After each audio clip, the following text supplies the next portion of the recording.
Welcome back. You're still with Newsroom. We're looking at 100 years at Fort Hare University here in South Africa. Now the debate on free tertiary education in this country rages on. Towards the end of last year, protests for free education came up stronger and stronger. Disruptions became the order of the day at our tertiary institutions as students took to the streets demanding zero increase on fees for 2016. That has now become the complete scrapping of all fees, they say.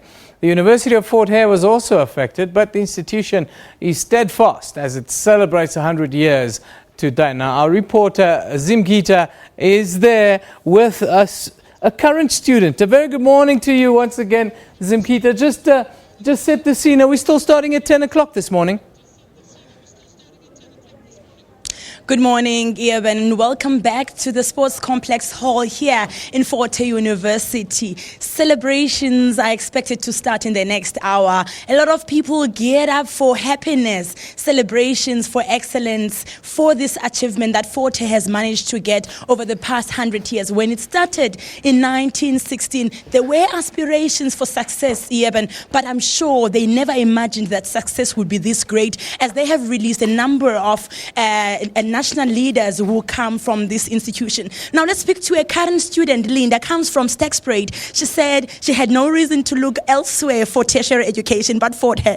Let's speak to Linda. Linda, good morning and welcome to a special broadcast. Just tell us, how excited are you as a student of this institution when this institution is reaching 100 years today? Oh, Sisi, good morning, by the way. I feel very excited and I feel very privileged because the 2016 intake, we are actually the last group to be within the 100 years. So the next intake of 2017, they're going to start their own thing. So we are very privileged and we are very happy. We are very blessed that at least we made it here. We're very, very happy. Okay, now let's talk about, you are here to study social work, but there are other things that you engage yourselves in as students of Fort Hare that you want to take out when you graduate. What are those things? Just talk us through them. Firstly, I think engaging yourself in, because the most things that some of the things that we engage ourselves in on campus is the politics and the politic parties that we should engage ourselves in. And then I think it is essential because I think because they do affect us somehow, whether we do want to join them or we don't, we have to join.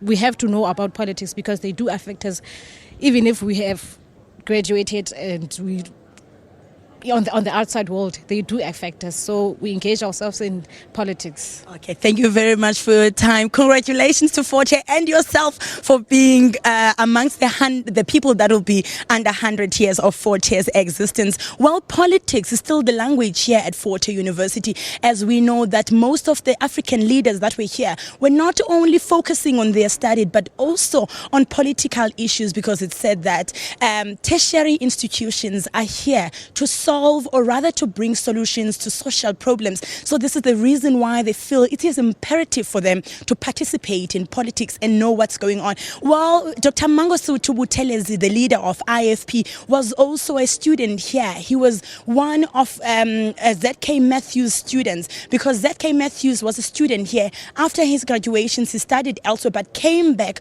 to lecture here at the university. His memorial lecture will be held here by 5,500 guests who are going to be seated in this hall to hear about some of the things that he stood for, that they can take forward for another 100 years of success. We're told that this is just the beginning of celebrations, and so we are expecting the president of the country on the 20th of May to come here for the main celebrations. It's now back to you in Johannesburg, Eben.